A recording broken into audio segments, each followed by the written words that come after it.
Hey guys, you're watching Dave Fritz TV, and I got some great content for you today, guys. I'm going to go over today something really cool for you. I'm going to show you the top 5 ways to successfully list your products, okay? You're going to get excited. I'm excited. Let's roll. The first thing, guys, is wording. Wording is extremely important when you're trying to list products on whatever platform you're choosing, but your wording is very important, and here's a couple of reasons why. Anytime I come up with a new product and try and put it on multiple platforms, I'm always very conscious about my target market, okay? One of the things many of us do, and it's a mistake a lot of us do, is you think about everything the way you're thinking about it. You're thinking with your own mind, your knowledge of the product you're trying to deliver. You got to remember, there may be many people out there in the audience that have not a clue what you're trying to sell them. So you have to be able to sell to a brainy kind of guy, and you have to sell to a guy that's not the sharpest tool in the shed. You know what I mean? So you've got to be able to reach that broad, type of people, from the top to the bottom levels and everyone in between. You have to make things so everybody can understand it. Every time I do an ad, I basically, I know this is going to sound funny, but I basically pretend I'm selling it to an audience of morons. And I'm not saying that to be mean. I'm just saying it that, everybody who's looking at the ad has to understand and get it in a very short time, guys. Sometimes you only have mere seconds to get your message across, and if you don't do it properly through the right words, obviously words affect algorithms and everything else. Wording, listing, all these kind of things are extremely important. So that's number one. Number two is something a lot of people don't think about all the time: colors. Now, what I can tell you that I know is factual is the last few years, the top colors in marketing have been basically a deep blue color, almost a navy blue, and a neon green. Now, when you put those two together, you create something very powerful. Now, most of my brands that I own or whatever, I use those very powerful colors in everything I do. Because I understand that when somebody's walking down an aisle in a sporting goods shop at Dick's Sporting Goods or wherever they may be, something has to catch their attention and make me bigger than everyone else out there. As you know, in every big box store you walk into, there's tens of thousands of different SKUs, and you have to find a way to be above everybody else. And we've talked about wording as number one. Number two is color. Have good color in whatever you're doing, in your packaging, in your brochures, in your product itself. Don't pick colors that just are drab and don't connect, like maybe browns or black on some things. Believe it or not, they're doing really well right now, but black used to be a color that was boring.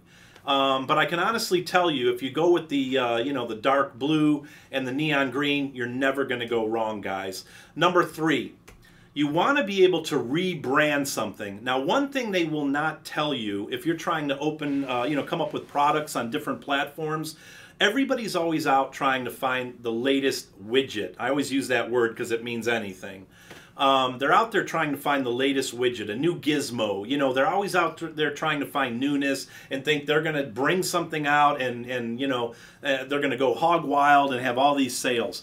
Guys, what they're not telling you, and this is very important, so if you're going to listen to anything here, listen to this step 3. It's very important that you find products that you can improve. Did you hear me? Find products that you can improve. Don't necessarily go for a new widget, because when you design something that's new, nobody's ever seen, you almost need a salesman standing right next to them to explain your product. Now, on all these venues, you don't have the availability to do that. So you have to come up with a way to say what you're doing, and you have to do it quick. And here's an example. If you see, say, Red Hat selling really well on whatever platform you're working with, and people are commenting down below, why doesn't this guy have blue? Why doesn't he have red? Oh, this guy, the elastic band in the back breaks.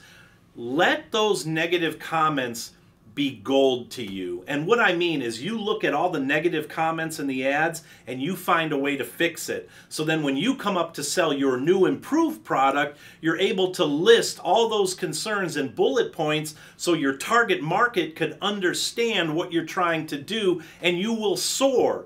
And the other thing is, if somebody's selling that red hat and you're wondering there's no blue hats, sell a blue hat.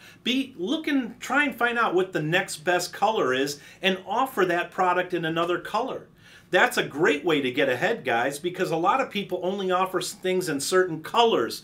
And I'm sure you know, because I've seen it myself, is there's many people out there that don't really care about reviews. They could care less. They just want to sell. They just want money in their pocket. And as we talked about the other day, guys, these kind of things are very important because you have to make sure your customer is first, not the money in your pocket. I know that's foreign, but it's true. You have to make sure the company, your customers' needs are staying above your own. If you focus on that, you focus on keeping your reviews up, that's what you want to do, obviously. But what you want to do when you're trying to find new products to sell is you want to go after those products that have very bad comments and figure out ways to make it better. If it was made out of wood and it's always breaking, then you make it out of metal. If it was blue and they didn't like it, then you make it in red. Do you see what I'm saying? Those are the ways to get ahead a lot quicker instead of trying to find the latest gadget and gizmo. That is gold, what I just told you. That is worth a bundle in coaching, what I just told you. That one fact alone can get you somewhere, guys. So I hope you took that to heart, okay? Number 4, you want your products to tell a story.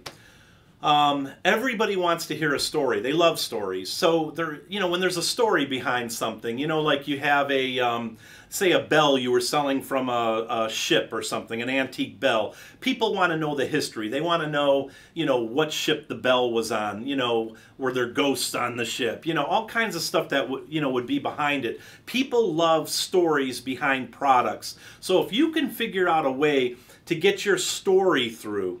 And I want to tell you something really quick here that you will not believe, but if you do a fact check, everyone likes fact checks. If you do a fact check, you will see I'm right. About 90% of people, and I found this hard to believe, 90% of people out there they don't read descriptions on products. I know that sounds too hard to believe, but 90% of the general public does not read item descriptions. Crazy, right? And the other thing is you think, just because you have bullet points that they're going to, see it and run to it. That's not necessarily true at all. So guys, what I'm getting at when I say tell a story, you have to figure out a way to tell the story before somebody has to look at the item description or bullet points or something like that. You got to be creative. That's a whole nother class I'm going to talk about, but I want you to understand you have to be very creative and you have to tell a story about what your product is. Give some kind of background, make it fun. People like to do that.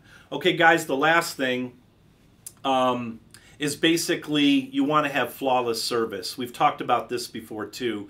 Because guys, if you don't have flawless service when you're trying to list products and bring items up in companies or on web platforms, e-commerce, whatever you may be doing, you have to have flawless service. If you don't have flawless service, well, why am I not rising in the rankings? Why isn't this happening? Why isn't that happening? Because you are not putting the customer first. Like I've told you guys a million times, and I'm also speaking to myself. We have to keep very conscious that we have to put the customer first and our needs second, meaning profit.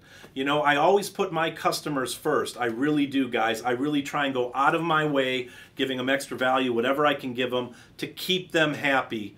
And that's what you want to do too. You want to have a flawless customer service record. I can honestly tell you, out of thousands and thousands of transactions that I do every day, believe this or not, we have almost a perfect record. It's like 99.6 or 7%. It's outrageous, guys, what we do.